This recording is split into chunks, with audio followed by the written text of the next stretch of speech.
मुझे इस बात की प्रसन्नता है कि नौजवानों में जो हुनर है उसको प्रोत्साहित करना, उसको आगे बढ़ाना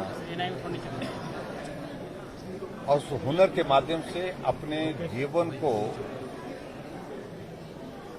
और परिवार के जीवन को सरल बनाना, उनके लिए आय का स्रोत खड़ा करना, ये स्किल डिपार्टमेंट की ओर से बहुत बेहतरीन ढंग से पूरे देश भर में और देश के साथ साथ प्रदेश भर में HPKVN की सारी टीम को मैं बहुत बधाई देता हूं कि हिमाचल प्रदेश में आज हम देख रहे थे तो बच्चों को हमने ट्रेनिंग दी है, लगभग 18,000 से ज्यादा बच्चों को ट्रेनिंग दी है और उसमें से लगभग 6,000 के करीब बच्चों को प्लेसमेंट उसमें मिली।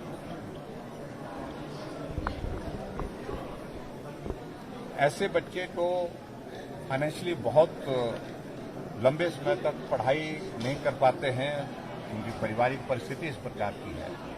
मैट्रिक करने के बाद, +2 करने के बाद वो इस प्रकार की ऑप्शन पर जब जाते हैं और HPKVN जो है वो उनको मदद कर रही है, उनको प्रशिक्षित करने के लिए, उसके बाद उनकी प्लेसमेंट के लिए, उसमें एक बहुत बड़ी सफलता हिमाचल प्रदेश में हमने इस छोटे से समय में हासिल की है। लेकिन इस बात को लेकर के ये जरूर है आज के इस अवसर पर जहां हमको और प्रमोट करना चाहिए स्किल को, उस दृष्टि से सरकार की ओर से जो प्रयत्न और जो प्रयास चल रहे हैं, निश्चित रूप से आने वाले समय में और ज्यादा काम करने की आवश्यकता है ताकि नौजवानों को अपने पांव पर खड़े होने की एक अपॉर्चुनिटी मिल सके, अवसर मिल सके, अपने परिवार को आर्थिक दृष्टि से मदद करने की गुंजाइश दी जा सके। एग्रीकल्चर सेक्टर, एनवायरमेंट सेक्टर और इसके अलावा कौशल विकास आइडियाज को भी जोड़ने की सरकार तो निश्चित रूप से देखिए, मैंने इस बात को कहा कि ड्रोन तो बहुत बड़ा आने वाले समय में मुझे लगता है कि एक फील्ड में नहीं, बहुत सारी फील्ड में अपना कॉन्ट्रीब्यूशन देगा, बहुत बड़ा कॉन्ट्रीब्यूट करेगा और इसलिए आदरणीय प्रधानमंत्री जी ने इस टेक्नोलॉजी, ड्रोन टेक्नोलॉजी को बहुत तेजी से आगे बढ़ाने के लिए आग्रह किया है। सभी मुख्यमंत्रियों से भी आग्रह किया, सभी प्रदेशों से भी आग्रह किया है और मुझे इस बात के लिए विशेष तौर से प्रसन्नता कि हिमाचल प्रदेश में हमने, Himachal is the first state जिसने ड्रोन पॉलिसी जो अपनी लेकर के जो है वो प्रस्तुत कर दी, बना करके तैयार कर दी और इसके लिए हमारी पूरी टीम को भी बधाई देता हूं। और इसके साथ जहां एग्रीकल्चर सेक्टर है और उसके बाद एनवायरमेंट है, ये सारी चीजें टेक्नोलॉजी के साथ बेहतर ढंग से हम कैसे आने वाले समय में कर सकते हैं, इन सारी चीजों को तो प्रधानमंत्री जी का फोकस है। उस फोकस के आधार पर मैं कह सकता हूं कि निश्चित रूप से आने वाले समय में जो इनिशिएटिव लिए गए हैं केंद्र सरकार द्वारा उसमें लाभ होगा। सर, बड़ा फेरबदल आपने किया है 4.5 साल के कार्यकाल में, जिस तरह 6 चीफ सेक्रेटरीज बदले गए हैं, क्या माने कि अफसरों के साथ सामंजस्य नहीं बिठा पा रही है सरकार? देखिए, चीफ सेक्रेटरी हमेशा के लिए तो कोई होता नहीं, पूरे में जो सरकारें रही हैं उन सरकारों के दौरान भी चीफ सेक्रेटरी बदलते रहे और हमारे सरकार के दौरान बहुत से तो रिटायर हुए। रिटायर करने के बाद अगर हम उनको फिर से लगाते तो आप ही खबर बनाते कि भाई, लेकिन सर 6 में से 4 ऐसे हैं जो अपना कार्यकाल भी पूरा नहीं कर पाए। मौजूदा देखिए, कार्यकुशलता पर सर, उनकी कार्यकुशलता पर कोई सवाल है जो सरकार को लगता है कि इसलिए फारका जी पूर्व सरकार के थे, स्वाभाविक रूप से सरकार बदलने के बाद नया चीफ सेक्रेटरी बनाया जाता है। ये एक आम तौर पर एक व्यवस्था रही है, उस व्यवस्था के अनुरूप हम आगे बढ़े। विनीत चौधरी जी सीनियर मोस्ट थे, उनको अवसर दिया गया और पूरा टेन्यूर उन्होंने कंप्लीट किया। विनीत चौधरी जी की रिटायरमेंट के बाद अगले VK अग्रवाल जी आए, सीनियर मोस्ट वो थे और उन्होंने अपना टेन्योर जो है वो कंप्लीशन की स्टेज पर, उनकी तब तक के लिए जो है वो सेंटर में ये पोस्टिंग हो गई, एम्पैनलमेंट हो गई सेक्रेटरी के नाते। वो एक बहुत बेहतरीन अपॉर्चुनिटी उनके साथ थी और स्वास्थ्य कारण था उनके लिए, जिस कारण से उनको जाने के लिए लगा कि उचित रहेगा दिल्ली जाना और उनको अच्छी अपॉर्चुनिटी मिली, अच्छी असाइनमेंट वहां पर मिली, वो उस कारण से गए, मेरी वजह से नहीं गए। और उसके बाद उनके पश्चात श्रीकांत बाल्दी जी, उनने अपनी टर्म पूरी कंप्लीट की,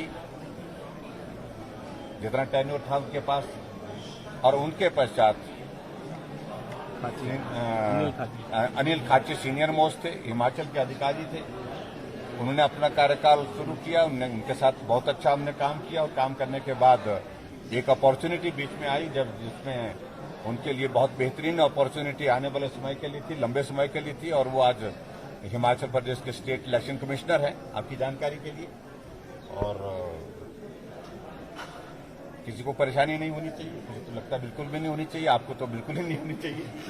सर, आप अच्छा, फिर उसके बाद सुनिए मेरी बात सुन लीजिए पहले। अच्छा, उनके पश्चात सीनियर मोस्ट में राम सुभाग जी थे।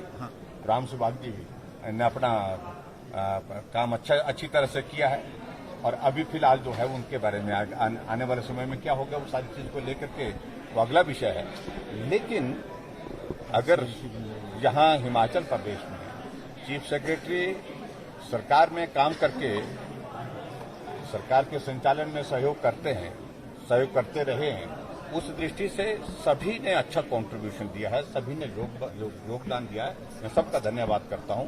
इसलिए मुझे लगता है कि इस प्रश्न का कोई औचित्य नहीं जो आप प्रश्न कोविड के मामले बढ़ रहे हैं। पिछले कल भी 422 के आसपास मामले आए। कितने एक्टिव केसेस हैं, कितने सजग है सरकार? देखिए, चिंता का विषय है निश्चित रूप से। लगभग 1800 के करीब जो हिमाचल प्रदेश में एक्टिव केसेज आए,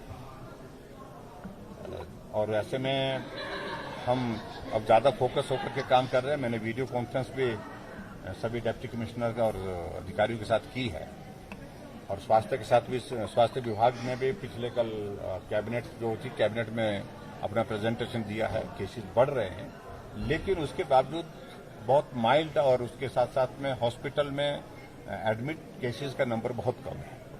तो कोमॉर्बिडिटीज वाले थोड़े से केसेज हैं, 6-7 केसेज का जिक्र कर रहे थे। लेकिन फिर भी उसके बावजूद हमको सावधानी के साथ काम करने की आवश्यकता होगी आने वाले समय में, क्योंकि नंबर तेजी से बढ़ा। रिस्ट्रिक्शंस बढ़ सकती हैं। अभी तो हम थोड़ा इस सारी चीज का हमने कहा कि जो क्लस्टर कहीं कुछ जगह बन रहे हैं, उस पर ज्यादा फोकस के साथ काम करें, ताकि स्प्रेड को हम रिस्ट्रिक्ट कर सकें। और उसके साथ साथ में जहां कोई पेशेंट को अगर थोड़ा हॉस्पिटलाइज करने की जरूरत है, और उसका हॉस्पिटल में बेहतर ढंग से ट्रीटमेंट हो सके। और उसके साथ साथ में अवेयरनेस की थोड़ा क्या हो जाता है कि जब इस तरह का एक दौर आ जाता है, लोगों को लगता है कि अब खत्म हो गया, और जब खत्म नहीं हुआ है तो ऐसे में थोड़ी कैजुअलनेस आ जाती है, तो लोगों को और ज्यादा सतर्क करने की। सर, सेब बागवानों के लिए पिछले कल आपने घोषणा जरूर की है। सर, सेब बागवानों के लिए आपने पिछले कल घोषणा की है, के लिए लेकिन हमने संतुष्ट नजर नहीं है। सर, देखिए, हम इस बात से सहमत हैं। ऑल ऑफ ए सडन जो एक बहुत बड़ी इंक्रीज आई है उसमें, जो बारदाना जिसको हम बोलते हैं, पैकेजिंग का जो हमारा मटेरियल होता है, उसमें हम इमीडिएटली क्या मदद कर सकते थे, हमने वो किया।